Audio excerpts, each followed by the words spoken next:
Hey, so welcome back to Next Third, Best Third. I'm David Fenwick, your founder and your host, and I'm here with my friend Dano McCollum. Dano, welcome. It's good to be with you, David. It's so great to have you here. What we're going to do today is we're really going to kind of dig into what I call the lies men believe. How this holds you back, right? There's so many things in our life that we struggle with, and maybe we don't even deal with, but they're lies that are attached to our identity.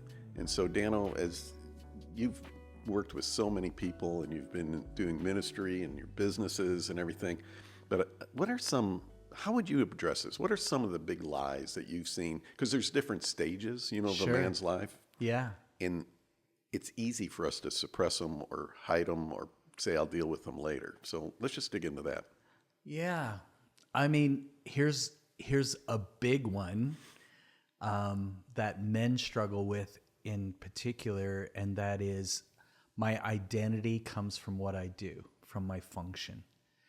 And one of the challenges with the best third concept is that many men, when they retire or come to a place where they're aged out, Yes.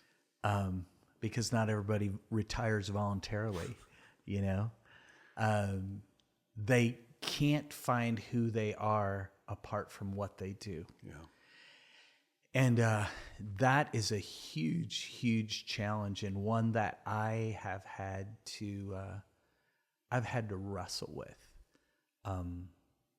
in times where, especially in my more entrepreneurial seasons, where I was creating something. Mm-hmm. In that in-between stage before it kind of engages successfully, and we're struggling and we're fighting to make something happen, there's this sense of, I don't know who I am. Mm-hmm. But again, as a believer in Jesus myself, one of the things I've come to understand is that actually your destiny is supposed to come out of your identity. Like what you do is supposed to come out of who you are. And reversing that paradigm is a huge, huge part of having that kind of change of, let me say it this way, like women often experience empty nest syndrome for the same reason, like to a stronger degree than men. We feel it, but for them, oftentimes the woman has given their life to raising these children and being consumed with these children, and everything is about them, whether they're in the home or working outside. They're still kind of the primary caregivers in most situations. And so when those people go away to school or get married or, engage in a vocation that changes their geography, there's this sense of loss and kind of total, I don't know who I am anymore. Mm-hmm. And I don't know what I'm supposed to do. Well, men have that with their vocation. And right. And you have some of it with your family as well, of course, and it can really be a double whammy if it hits at the same time. Yes. If you enter empty nest and you're getting aged out or retiring at the same time, the Bible says that without a vision, people cast off restraint and they perish. Mm-hmm. And without that compelling sense of what I was created for and who I am, wow, that can just be a death sentence in a way. It's so true. I'm glad you stopped, because this is the big one. This really is the big one. I know that we see it with men. We talk about it about relationships, right? So many times men's relationships, a big part is their networking. Yeah. So they're building their career, they're building their business, and they're networking. And so they're actually, using other guys to go up the ladder. Yeah. So you're strategic and king of the mountain. That's right. You're who can I step on and climb on? And exactly. And then other relationships that the men have are the fathers of their kids' friends. Yeah. Because of sports and activities and school things. And so they interact with that. And next thing you know, you get a man who's getting aged out, right? His career, he's no longer building. Now, he could still be working.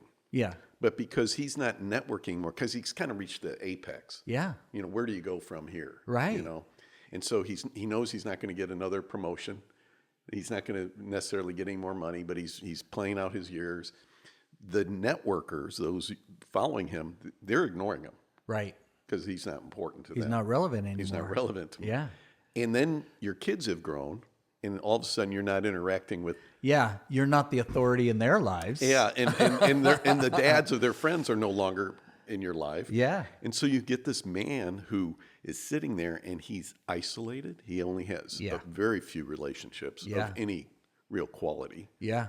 And isolation is a terrible place for a man. Yeah. It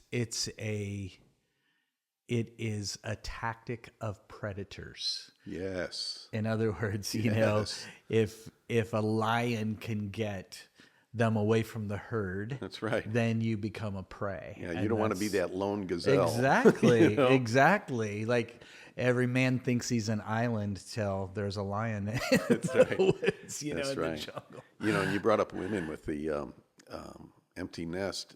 Sadly, statistics are showing that a lot of women, when they reach that point, there's an increase in divorce where they're dissatisfied and they leave the marriage. Yeah. Because they said, who am I? I've given all this time and now they're gone. Yeah. I don't know that guy. Yeah. You know, we don't, you know, and so they just leave and they kind of recreate a life for themselves. Right. Yeah. Yeah. Yeah, that definitely happens on both sides of the fence. And I think again, when we get our sense of identity, even solely as a mom, solely as a dad, solely as a lawyer, solely as a plumber, you know, then when any of those roles come to an end, there's this incredible shaking, and we don't even realize how profoundly it affects us. And it shows that we're living outside in rather than inside out. Mm-hmm. And life is supposed to be lived inside out. Yes. You're supposed to be healthy in here. Right. You're supposed to be whole in here. Right. And then that expresses itself in all these roles, not these roles defining your internal health. That's right. So no matter what your exterior situation is, if you're abundant and healthy in here, that's right, you're going to have a good impact, a powerful impact, right? Yeah. You know, as working with so many men, that this is a big one. This is the big one, right? Yeah. This identity issue. As a matter of fact, years ago, I got insight into this when I was in the corporate world, and I'd be at conventions and I'd be at these trade shows and things like this, and I'd go up and I'd say, you know, to you, instead of saying, Dano, what do you do? Like, what company do you work? What do you do? I'd get up to you and immediately say, hey, are you married? Tell me about your family, you know, and it would throw them off because they weren't used to that engagement. Right. You know? Yeah. But I found most of them really were kind of pleased. Right. Because they didn't have to prove themselves, because family is a state of being. Yes. I mean, there's a lot to do with family, but it's first a state of being. You're a husband, you're a father, you just are. Mm-hmm. And so that's a place where we're living identity more than function. Yeah. We're not always doing it well, but that's true. So we have this lie that we believe that I am what I do, right? And that's not our true identity. There's other lies, though, that men believe too and wrestle with. Yeah. What are some of those that you see? Well, I mean, I'm gonna hit one more that's slightly related to this, and then we can move into some more, some other, you know, deeper things here. Mm-hmm. But another huge lie is that a man has to be the provider of his family, and I know that doesn't sound like a lie, because even the Bible says that a man who doesn't provide for his own family is worse than an infidel. Mm-hmm.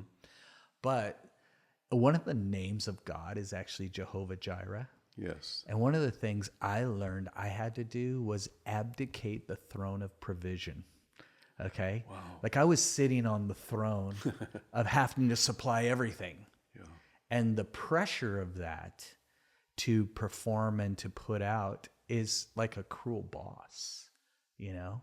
The demand of life to be the source of supply for everything everybody related to me needs, that pressure was unbearable, especially in times when I wasn't meeting the quota, so to speak. Yeah.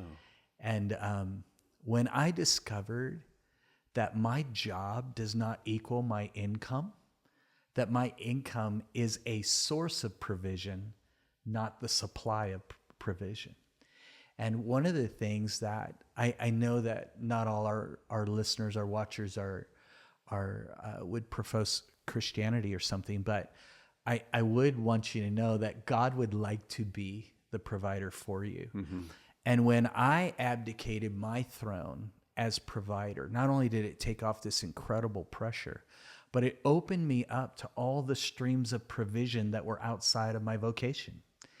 It opened me up to a stream of other people's generosity. It opened me up to even a courage to invest, because sometimes when you're on the throne of provider, you're a hoarder. Yes. Or you're a gambler.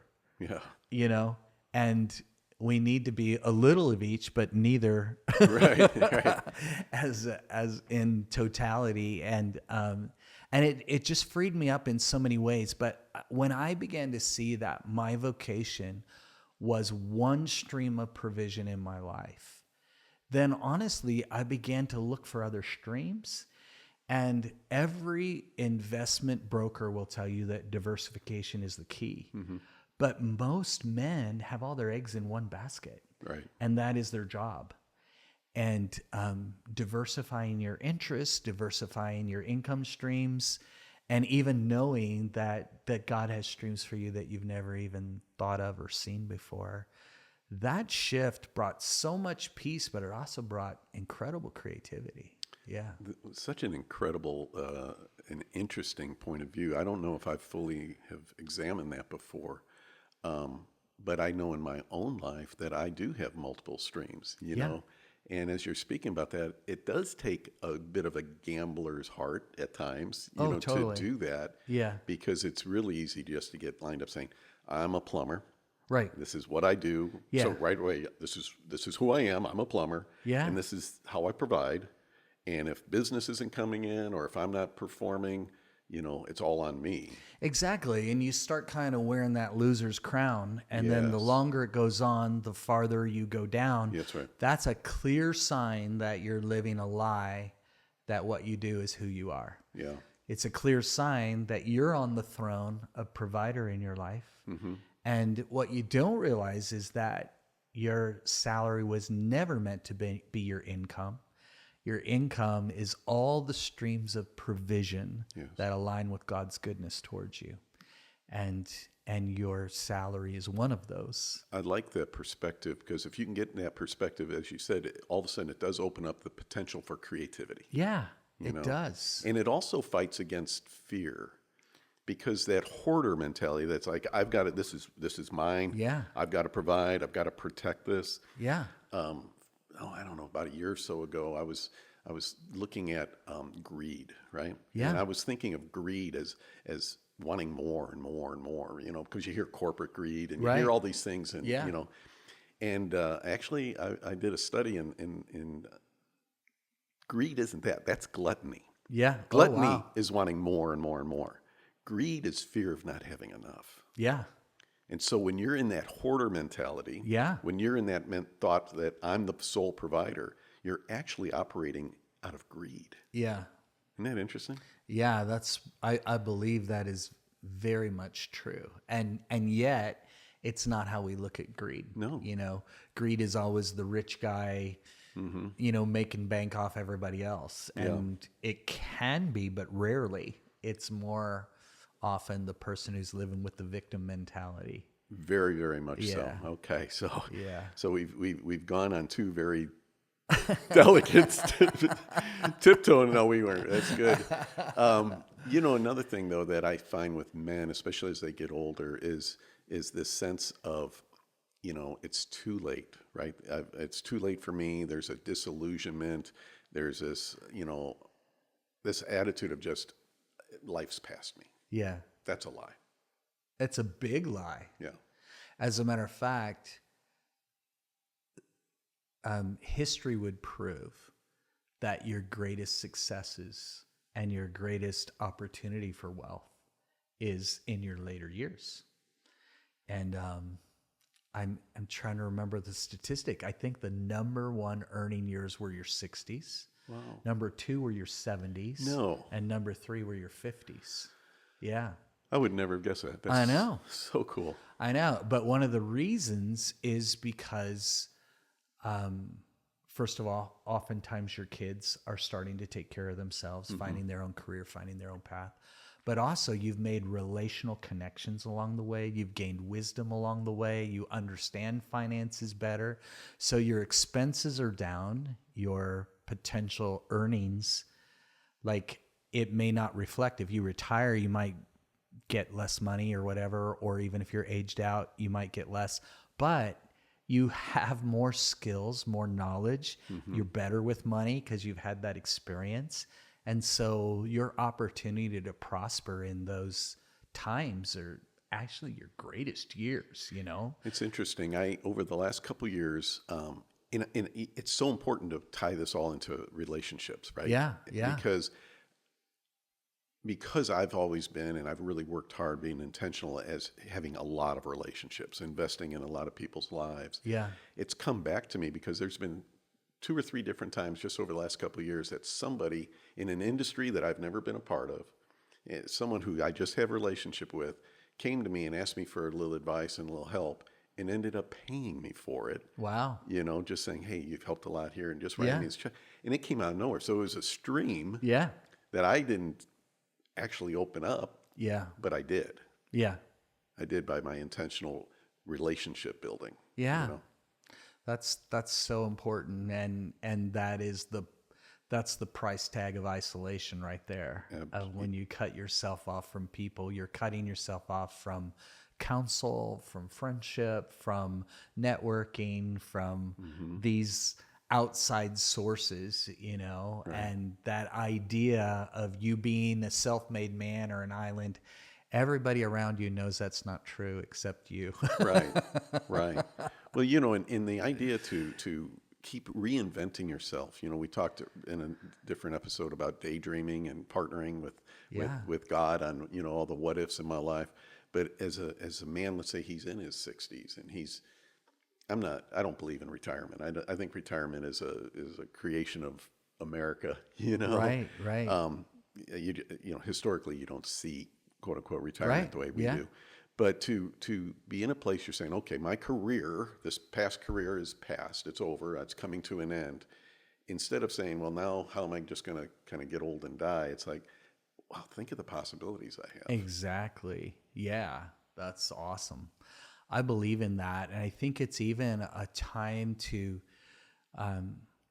go back to what was the dream before you got in your career? Yes. Like, what were some of those things that you thought about when you were a younger person that now maybe you could do, you know?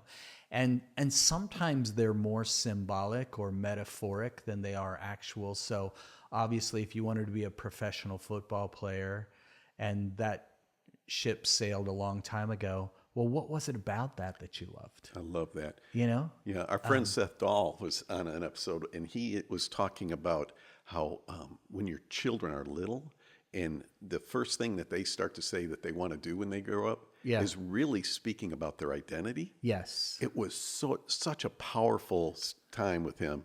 And he said things like this: when your child says, well, I want to be a nurse or a doctor, it's really revealing that they want to care for people. Exactly. You know, they have no idea what a nurse or a doctor is. Right. But what they're doing is say, if I want to be a fireman. Yeah. That means I want to save and rescue people. Right. It's talking about their real identity.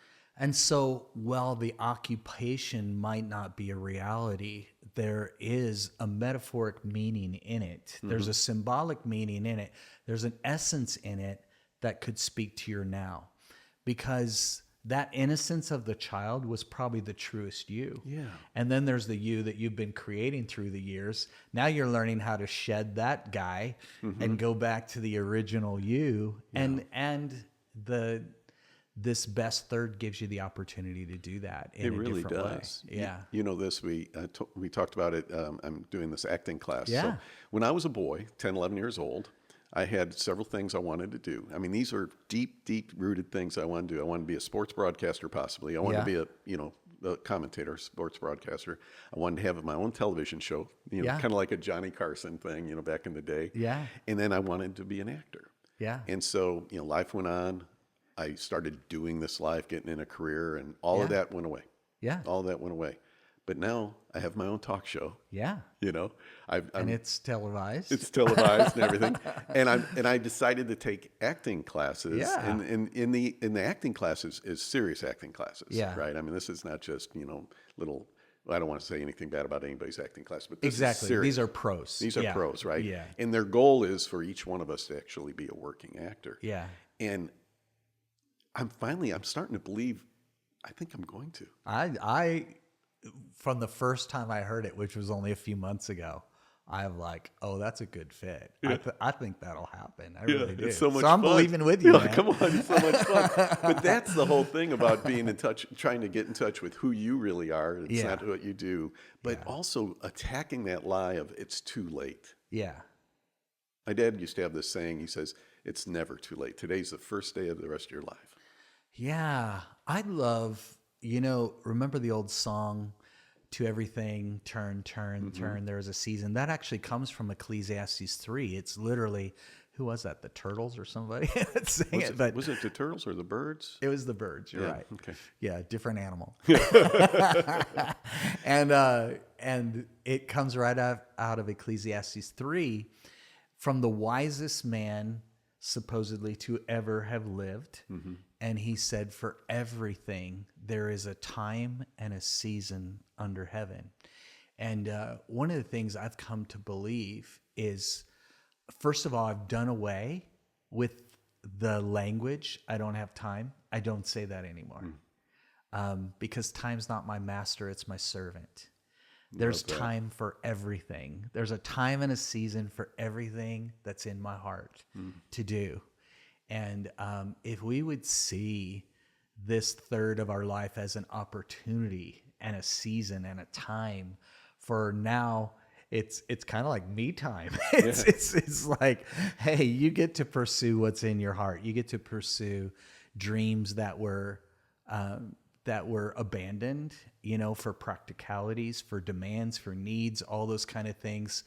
I think when you see it that way, and you pursue it virtuously, I think it's such a life-giving, incredible thing. So, yeah, I refuse to let time be my master. Time is my servant. Time is my friend. Time is on my side. Yeah, it's on such my a team. good perspective. It's such a different perspective, Yeah. Our friend Sandy Gledhill, I remember her talking. I don't know if she got this from you but it's part of her business coaching about the lie of managing time. Yeah. We don't manage time. Yeah. We steward time. We steward time. Yeah. And we redeem time. Absolutely. We actually buy it back from the hand of another. I love that. I love that because, everything you and I believe in is redemption. Yeah. Yeah. And everybody's redeemable. Yeah. Time is redeemable. Yeah. Your life is redeemable, right? Absolutely. But you've got to examine it. Socrates, I think, is the one who says that an unexamined life is not a life worth living. You examining your life is so healthy, but it's not easy. Yeah. It's a journey, and you got to say, hey, we believe going there with God is the way to do it. But I mean, however you get there is to look at your life, say, where am I right now? Yeah. Where am I right now? What lies have I been believing? What am I partnering with? Yeah. Because that's the other part of the lies about men is we end up partnering with something. Right. And it's not enough to say no to a lie. You've got to displace it with truth. Yeah. And, the goal of warfare is occupation. And so when you pull down a lie but don't replace it with truth, you create a void and a vacuum. And that, if not filled, sucks all kinds of darkness into it. Mm-hmm. And so it's really important that I have a friend, Graham Cook, who says the strongest form of warfare is displacement. And so it's not enough to say no to something. You have to displace that thing that's been a negative in your life with a positive, with what's supposed to be there. Yes. And so practicing that kind of occupation kind of warfare in our minds. So if you've believed you're stupid and unable, you can't just say, I'm not stupid. You have to say, I have a unique form of genius. I have a unique form of creativity. I look at things different. You know, Einstein was put in remedial classes because he was thought to be stupid, but he actually thought so out of the box that he was able to come up with formulas that we're still unpacking today. And so it was displacing the lie with the truth that's actually supposed to occupy that space. I love that word picture. You know, that you know, if we're doing battle, which we are, Yeah. battles against the lies, Yeah. battle for our future, because Yeah. everything we're doing and believing and acting on today is really investing in the future Dano, the Yeah. future David, right? Yeah. And but I love that word picture about displacement. Yeah. You know, because I talk a lot about the power of agreement. Yeah. But putting it into that practical application is saying, what am I agreeing with? Am I agreeing with these lies? Am I agreeing with my pain? Am I agreeing with the crap in my life? Or am I agreeing with what God says about me, or agreeing with my dreams, or I'm agreeing, you know, Yeah. with these truths? But to actually say, and by doing that, I am now capturing land. You know, I am now, you know, occupying. There's this really funny verse in Ephesians, a book that Paul the Apostle wrote to one of the early churches in Turkey. And he said, the one who steals must steal no longer. Let him work with his hands. And I think it's hilarious because there's like this implied thing like, hey, the thief, we know he's good with his hands. That's great. And he's like, why did he say you got to work with your hands? Because there needed to be an active displacement. Yeah. What you were doing in a way that was not virtuous, you have to displace with the virtue that was meant to be there. And so this person is obviously skilled with their hands, put their hands to work. And I think that forms like this picture too of sometimes where your attack is also where your breakthrough is, you know, but you got to flip the script on it. Instead of how has this lie been limiting me? What is this lie hiding about truth? Yeah. You know?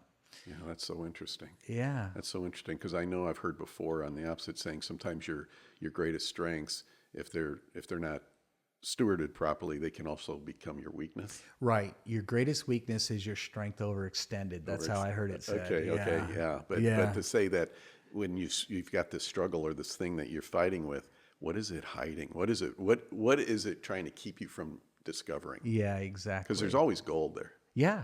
You know? Yeah. So this guy was always good with his hands. Now it's time to put his hands to work in something more virtuous. And so, you know, what is that opposite that perhaps this is revealing, this attack is revealing? Yeah. This is so interesting.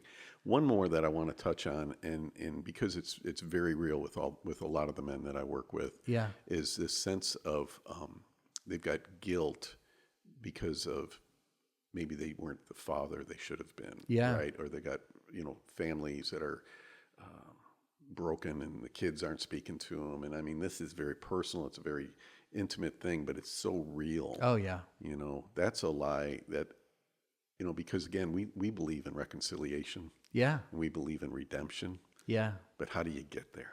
Yeah. It's a lie I have fought with in the last couple years more than any time in my life. And partially, I have 4 kids, and 3 boys and a girl.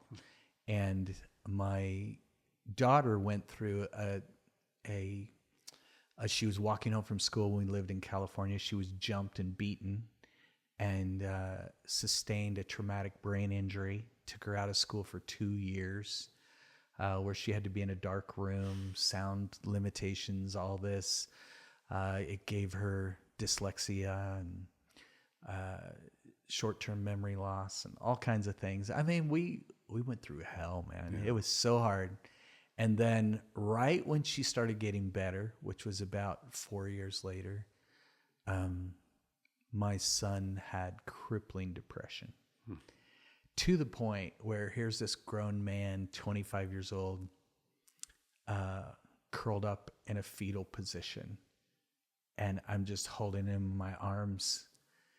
And he's just crying and angry and depressed. And oh my goodness. I mean, he couldn't work. He couldn't sustain his marriage, his relationships. And I was surprised how much what my kids were going through affected my view of me as a dad. Yeah. And in those moments, I had never felt so powerless in my whole life, in both those moments. I have a very unique vocation where I've traveled the world and seen incredible miracles. I've literally seen multiple people raised from the dead. And I know that's hard for people to believe, but I have it documented.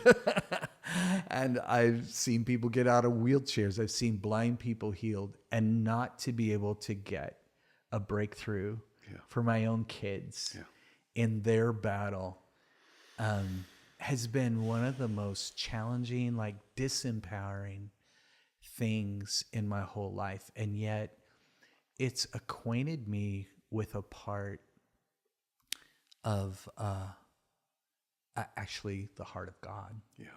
You know, all his kids are prodigals. Yeah. Many of his kids are suffering, and some of them are refusing help, and some of them are just working in different ways. And so, you know, kind of being known on large stages as a miracle bringer and not able to bring that home. Wow. That did a number on me, man. Yeah, sure. Yeah. And then even like, why is my son so depressed? Like, did I do something? Did I not do something? You know, all that kind of stuff. And, you know, at the end of the day, it's just about showing up. It's just about being there. Yeah. And like, there is no way to put all the puzzle pieces together and figure out woulda, coulda, shoulda. Mm-hmm. There's just making the choice to keep showing up and being the best you can be for them in those moments. Thank you for being so vulnerable. I mean, it's so powerful, and I know it's affecting people. It's affecting me. I know a little of your story, but I mean, that's the details. You know, I've got 5 daughters and 1 son. Yeah. And just recently, in the last year, my son, who's married, he's disenfranchised himself from me, and he's doing his thing. And he just texted me, you know, last year. He says, "I love you. I just don't want to talk to you right now." And it's gone on for about a year, and so he doesn't want me to contact him and everything. And to your point, I mean, here I'm looking at my life, and it's like, I don't want to make it about me, but it's hard not to. Yeah. You know, because it's like, how did he get there with me? Because I thought he and I were tight. Yeah.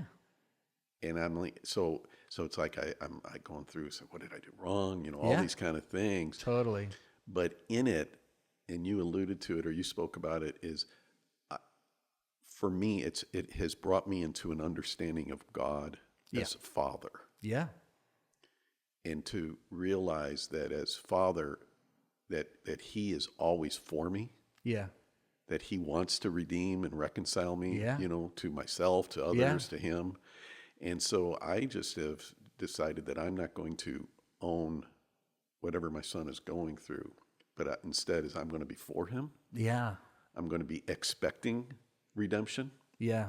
You know, and I'm just going to be, you know, I'm just going to be believing that he is going to come through however he needs to. Yeah. And I'm going to be there for him when he does. That's so good.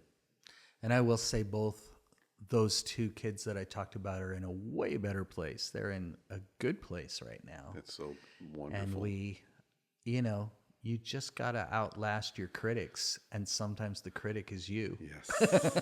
Yes. You know what I mean? Yeah. Like, wow. So true. And I hope, and I'm sure they are, our listeners are catching this, is if you're in this place where you are really struggling with maybe, I've blown it. I've blown it with my family, or I Yeah. made mistakes with my son or my daughter, Yeah. is that first off, You're not alone. you're not alone. I mean, here we are. We're with you. And that's a lie that you do think you're alone. Totally. I mean, that, again, it's that isolation thing. Yeah. If I can isolate you, the lion and the gazelle, I'm coming after you. Totally. But the other thing is you're not alone, and it's not over. Yes. It's not over. Yeah. Be ready. Be there for them. Don't beat yourself up. You got to put yourself in a position to receive them back. Yeah. Right? Yes. Yeah. And if And not try to manipulate the situation. right. And this is the predicament God faces, is love requires free will. Yes. And Wow. your kids make choices that you never intended for them, and you believe are hurting them, but you have to let them make it because love demands it. Yes. And you have to keep loving in the midst of it. Yes. And so, yes, man, I feel like I've entered into the Father's heart in such a different way. And I've actually also realized what my rebellion to him has felt like. Yes. Like, yes. It's incredible because not only for what I've gone through over the last 7-8 years, but specifically over this last year with my son, is if you're open, if you're vulnerable, you can know God in a way that you never did before. yes. Yeah. I'm not saying it's better. It's Yeah. just in a depth or a place that you never did before. And that's Exactly. exactly where I have started to see my own, how God must feel when I don't want to talk to him. Yeah. When I don't want, I'm going to do this on my own. Exactly. Don't call me, I'll call you. Exactly. Oh my goodness. And I've been walking with the Lord for a really long time, but I recognized how much I still do it. You know what I mean? Yeah. Like certainly it's more nuanced now, but it still happens, you know? And I think there's this idea too that, like, once your kids find their mate and find their career, that you're kind of done. Let's laugh at that. Like Steve Beckman exactly. Let's laugh Laugh at that lie. It's like the finish line is when they're successfully out of the house. Yeah. And it's true that active parenting changes drastically. And if it doesn't, you need to reel that in because that's manipulative. But you actually enter the art of parenting once your kids leave home. Because now you're not even an authority anymore. It's all permissional parenting. Yes. And it's in some ways more painful and more like this sense of you don't have your power anymore. You don't have your authority anymore. You have as much influence as you do relationship. Yes. And so this is where your relational deposits are going to show. As we're talking and getting close to wrapping this up, one of the things that I learned, and I really want you as my followers and listeners to grab this, is the greatest thing we can do as men for our adult kids is to keep improving, to keep investing in ourselves, Right. is to break out of complacency. Yeah. Right? Over the last 7 or 8 years, I could have, I was on the borderline of just total destruction. I was just cratering, and I got this vision, this hope to make the next third the best third, right? Yeah. And so I started walking into that. But I can tell you this is my kids, apart from my son, because I haven't talked to him in the last year, but my kids have all said, Dad, we're so proud of you. Yeah. I'm inspiring them. They're looking at me. I told you earlier that my daughter, my 30-year-old daughter, she told me just a few weeks ago, she said, I like this version of you better than any previous version. That's like the best compliment a child can give. Yeah, your adult child giving you that. That's beautiful. And my relationships with them are getting better and better because I'm investing in myself. Right. And that's why I'm so passionate about getting men to examine their lives and invest in their lives. So Jesus said the fulfillment of the law was to love God and to love your neighbor as yourself. And what happens is we take ourself out of the equation. And the truth is you can only love your neighbor as good as you love yourself. Yeah. And investing in you is an act of love. Yes. And it's actually an act of love toward others and towards God. And now your kids are receiving the benefit of you investing in you. Yeah. And I love that. And part of that benefit, honestly, is imprinting. Like we know that they did a study of 100,000 18 to 20-year-olds. And they found that when faced with a life challenge, 80% of them would do what they saw their parents do in that situation. It's not so much what we've told them, it's what we've modeled before them. Mm-hmm. And now you're modeling an imprint for what continuing to grow and continuing to live and continuing to learn, being a lifelong learner, being a lifelong visionary, pursuing your creative self. I mean, that's leaving an imprint on them that's going to empower them to live better. That's right. In their best third. Yeah, So. yeah. And it's not a matter of undoing the past. Yeah. It's a matter of recreating and building something new, right? That's and so redeeming good. it. So yeah. So good. This has been so good. I love having you here. This is so much fun. It's fun. Thanks. So, all, if you do me a favor, as always, if you'd like, if you'd subscribe, if you'd share, comment, all that helps us get more of this kind of content out to others so that they can make the next third their very best third. Thanks, Dano.